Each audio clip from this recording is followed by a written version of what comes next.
2024 లేదా 25లో డిగ్రీ లేదా బీటెక్ చదివారా? సాఫ్ట్‌వేర్ జాబ్ కోసం ఎదురు చూస్తున్నారా? అయితే కోడ్ జ్ఞాన్ 100 డేస్ కోర్సులో చేరండి, జాబ్ సాధించండి. నమస్కారం అలగారి రవీంద్రనాథ్ గారు. నమస్తే అండి సిరి గారు. సార్, దేశవ్యాప్తంగా అందరూ కూడా కేరళ నర్స్ నిమిషప్రియ ఉరి శిక్ష వాయిదా పడాలి అని కోరుకునే వాళ్ళే చాలామంది ఉన్నారు. సో దానికి సంబంధించి రీసెంట్గానే ఒక అప్డేట్ కూడా రావడం జరిగింది.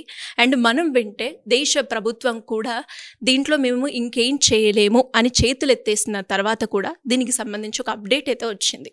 ఇంతకీ ఆ అప్డేట్ ఏంటి? నిజంగానే ఉరి శిక్ష వాయిదా పడుతుందా లేదా?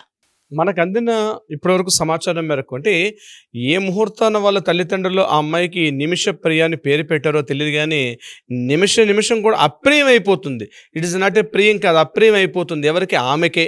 ఏంటి ఇంత వేదాంతంగా మాట్లాడనుకోకండి. అంటే ఆమెకి ప్రతి గంట నడుస్తున్న కొద్దీ మృత్యువుకు దగ్గరగా చేరుస్తుంది, ఉరి తాడుకు ఉరి కంబానికి దగ్గరగా చేస్తున్నటువంటి ఆ అమ్మాయి యొక్క ప్రాణాల కోసం అని చెప్పి దేశవ్యాప్తంగా ముఖ్యంగా కేరళ ప్రాంతంలో ఉన్నటువంటి చాలామంది, మన దేశంలో ప్రధానమంత్రి స్థాయి హోదా నుంచి చాలామంది కూడా ఈమె విడుదలవ్వాలి అంటే ఈమె చేసిన తప్పే కావచ్చుగాక, కానీ కన్నుకు కన్ను ప్రాణానికి ప్రాణం అన్నది సిద్ధాంతం కాదు. ఆమెను కాస్త యావజ్జీవ కారాగార శిక్ష వేసి సరిపోతుంది. అంతేగాని చంపింది కాబట్టి, అత్యంత క్రూరంగా చంపింది కాబట్టి ఈమెకి మరలా ప్రాణాలు తీయమని చెప్పేది కాదని చెప్పి వీళ్ళ మదరు, అదేవిధంగా శామ్యూల్ అని చెప్పి మరొక వ్యక్తి అక్కడ యెమెన్ వెళ్ళిపోయి అక్కడ నుంచి ప్రయత్నాలు చేస్తూ ఉన్నారు ఆమె నిమిషప్రియ విషయంలో. ఇది మనకు తెలిసిన విషయం, గడిచిన కొద్ది ఎపిసోడ్లో మనం మాట్లాడుకున్నాం కూడా.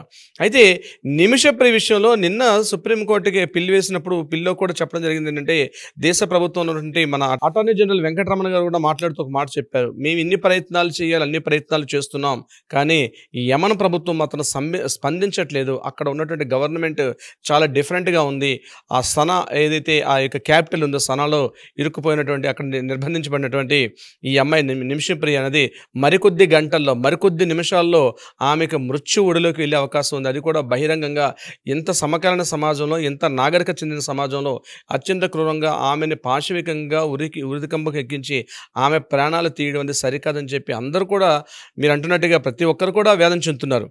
ఇటువంటి సందర్భంలో ముఖ్యంగా కేరళ యొక్క ఒక ప్రముఖ ముస్లిం నాయకుడు ఏంటంటే అతను ఈ కాంతాపురం అన్నటువంటి ఒక వ్యక్తి ఇతను చాలా సంప్రదింపులు చేసి యమన్ ప్రభుత్వంతో మాట్లాడారు. అంటే మెయిన్ చేయకపోవడానికి కూడా కారణం అంటే యమన్ ప్రభుత్వంలో ఉన్నటువంటి హౌతీ తిరుగుబాటుదారులు ఎవరైతే ఉన్నారో ఆ తిరుగుబాటుదారులకి మన గవర్నమెంట్కి మధ్య సత్సంబంధాలు లేకపోవడం వల్ల ఆమె అక్కడ కాంటాక్ట్ చేయడం కూడా చాలా ఇబ్బంది అవుతుంది. అయితే ఇప్పుడు మనకు అందిన తాజా వార్త న్యూస్ మనం చూసినట్లయితే కొంతవరకు ప్రభుత్వం వెసులుబాటు ఇచ్చారు అని మనకు విషయం తెలిసింది. ఆమె యొక్క ఉరికమ్మ రేపు జూలై 16వ తేదీ నాడు ఆమెకి ఏదైతే ఉరి తీయాలని సంకల్పించుకున్నారో దాన్ని కాస్త వాయిదా వేసినట్టుగా ఒక కన్ఫర్మేషన్ అయితే మనకు వచ్చింది.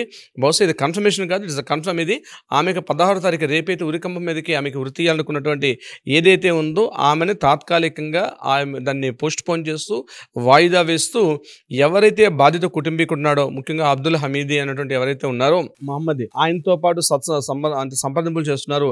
ఆయనతో పాటు రక్త పరిహారం అంటే బ్లడ్ మనీ అంటారు, ఆ రక్త పరిహారం ఇవ్వడం విషయంలో సంప్రదింపులు చేస్తున్నారు. అదొక టైప్ ఆఫ్ యాక్టివిటీ అక్కడ ఉంది. దియా ట్యాక్స్ అంటారు దాన్ని. అంటే ఇటువంటి సందర్భాల్లో ప్రాణానికి ప్రాణం తీసుకునే సందర్భాల్లో ఆ బాధిత కుటుంబీకుడికి అంటే క్షమాభిక్ష పెట్టే అధికారం ఎవరైతే చనిపోయాడో ఆ చనిపోయిన వ్యక్తి యొక్క కుటుంబీకులు అంటే వాళ్ళ బ్రదర్ తోటి, వాళ్ళ సోదరుతో సంప్రదింపులు జరుపుతున్నారు. అతను కూడా కొంతవరకు పాజిటివ్ రెస్పాన్స్ వచ్చింది. 4 ఏళ్ల నుంచి కూడా ప్రయత్నాలు గట్టిగా చేస్తున్నారు. సేవ్ నిమిషప్రియ అని ఒక కౌన్సిల్ కూడా ఏర్పాటు చేసుకున్నారు. దాని ద్వారా కొంత ఫండ్ రైజ్ చేస్తారు. 8.5 కోట్ల రూపాయలు ఫండ్ రైజ్ చేసి ఆ బాధిత కుటుంబీకుడికి అక్కడ ఏర్పాటు చేసిన తర్వాత ఇతను ఈ అమ్మాయిని అక్కడ రిలీఫ్ ఇద్దామని చెప్పి అనుకుంటున్నారు. కానీ 4 ఏళ్ల నుంచి గట్టిగా ప్రయత్నాలు చేశారు. బట్ ఆమె ఏదైతే డేట్ ఇచ్చారో జూలై 16వ తేదీ నాడు ఆమెకు ఉరికంబం ఎక్కించాలనుకున్నటువంటిది అయితే లాస్ట్ మినిట్లో ఇప్పుడు వాయిదా పడింది. కొంతవరకు ఇప్పుడు తాజా వార్త చాలా ఊరటైతే కల్పించింది. ఆ వాయిదా ప్రయత్నాలు కూడా ఫలిస్తే ఆమె యొక్క ఉరికంబం ఎక్కకుండా యావజ్జీవ కారాగార శిక్ష కానీ మరొకటి కానీ చేసే ప్రయత్నం చేయొచ్చు. ముఖ్యంగా భారత ప్రభుత్వం నిన్న కూడా మాట్లాడుతూ చాలా ప్రయత్నాలు చేశారు. అక్కడ ఉన్నటువంటి పాత ముఖ్యమంత్రి పిరవన్న విజయన్ కావచ్చు, వీళ్ళందరూ చాలా అంటే ముఖ్యమంత్రి స్థాయిలో కావచ్చు, ఉన్నతాధికారుల స్థాయిలో కావచ్చు, ముఖ్యంగా దౌత్యాధికారులు, ఎంబసీ డిపార్ట్మెంట్స్ అందరూ కూడా సమీక్షంగా మాట్లాడుతూ ఆ డిపార్ట్మెంట్లతో మాట్లాడుతూ ఆమెను అక్కడ నుంచి ఎలాగైనా రిలీవ్ చేయాలి. ముఖ్యంగా అంటే ఆమె చేసిన పని ఏంటంటే రివెంజ్ తీర్చుకున్నాడు. సినిమాల్లో మనం చూస్తాం వీటిని అద్భుతంగా, అబ్బాయి ఎంత బాగా చేసింది సినిమాలు అనుకుంటాం మనం. ఆ సినిమా చూసిన 2.5 గంటల పాటు ఒక స్త్రీ ఆ రకంగా ఒక ఆదిపరాశక్తిగా నిలబడి ఆమె అట్లా రివెంజ్ తెచ్చుకుంటే మనం సినిమా థియేటర్లో చప్పట్లు కొట్టి ఆహా ఓహో అనుకుంటూ వస్తాం. నిజ జీవితంలో జరిగిన సంఘటనలు మనం డైజెస్ట్ చేసుకోలేకపోతున్నాం. నిమిషప్రియ చేసిన తప్పేంటి?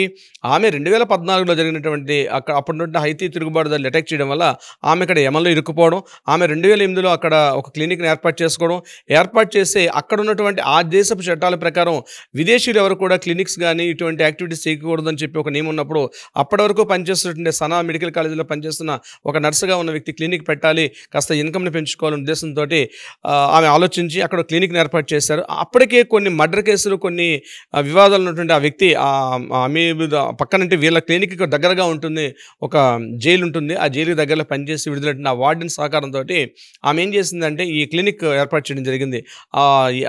ఆల్ మెడికల్ క్లినిక్ అని చెప్పి ఒక మెడికల్ క్లినిక్ని ఏర్పాటు చేశారు.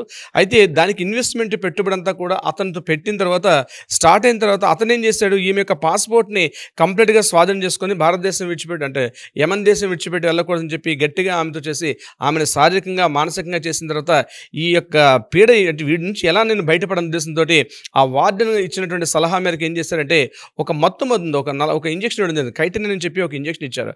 ఆ ఇంజక్షన్ ఇవ్వడం వల్ల ఏమైంది, ఇవ్వాల్సిన డోసెస్ కన్నా ఎక్కువ ఇవ్వడం వల్ల ఇమీడియట్గా వాడు చనిపోయాడు. చనిపోయిన తర్వాత ఏమైంది, 2020లో ఇదంతా నేను చెప్పింది 2008లో జరిగింది. 2019 ఆ టైం ప్రాంతంలో ఈమెను అరెస్ట్ చేశారు. అంటే ఈమె ఏం చేశారు, వాడు బాడీని మొత్తం ముక్కలకు కట్ చేసి ఆమె అక్కడ పైన ఉన్నటువంటి సంపలో పడేస్తే మళ్ళీ తీసినప్పుడు దొరికినప్పుడు ఈ బాడీ. కానీ ఎందుకు ఆ క్రియకి ఎందుకు పాల్పడిందంటే తన ఆత్మరక్షణార్థం ఆమె చేసుకోవాల్సిన పని అది. అతను శారీరకంగా మానసికంగా అనేక రకాలుగా ఇబ్బందులు పెడుతున్న సందర్భంలో అయితే భారతదేశం వెనక్కి తిరిగి వచ్చేద్దామంటే వెనక్కి తిరిగి రాలేని పరిస్థితి. తన భర్త తన కూతురు కూడా ఇండియాలో ఉండిపోయారు. ఇక్కడ నుంచి అటు వెళ్ళాలంటే అప్పుడు 2015లో భారతదేశం ఆంక్షలు విధించింది. యమన్లో ఉన్నటువంటి తిరుగుబాటుదారులు యమన్ని ఆక్రమించే ప్రయత్నం చేస్తున్నారు.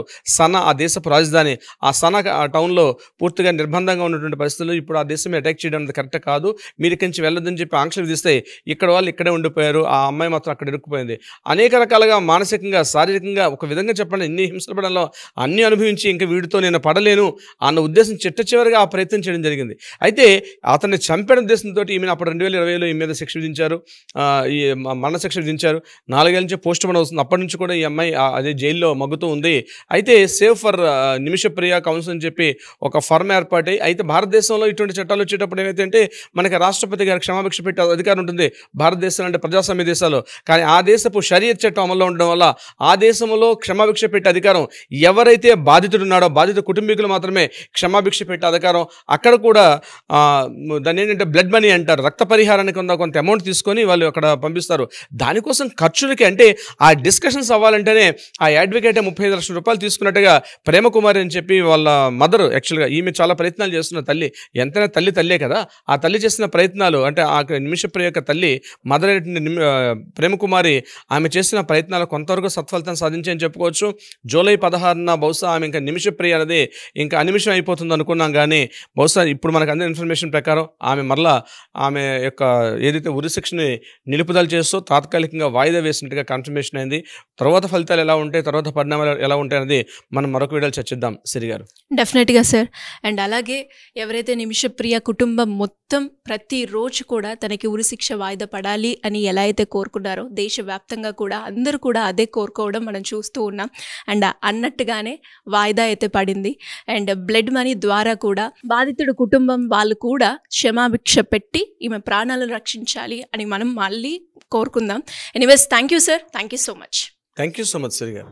సుమన్ టీవీలో మీ పర్సనల్ అండ్ బిజినెస్ ప్రమోషన్స్ కోసం కింది నెంబర్కి కాంటాక్ట్ చేయండి.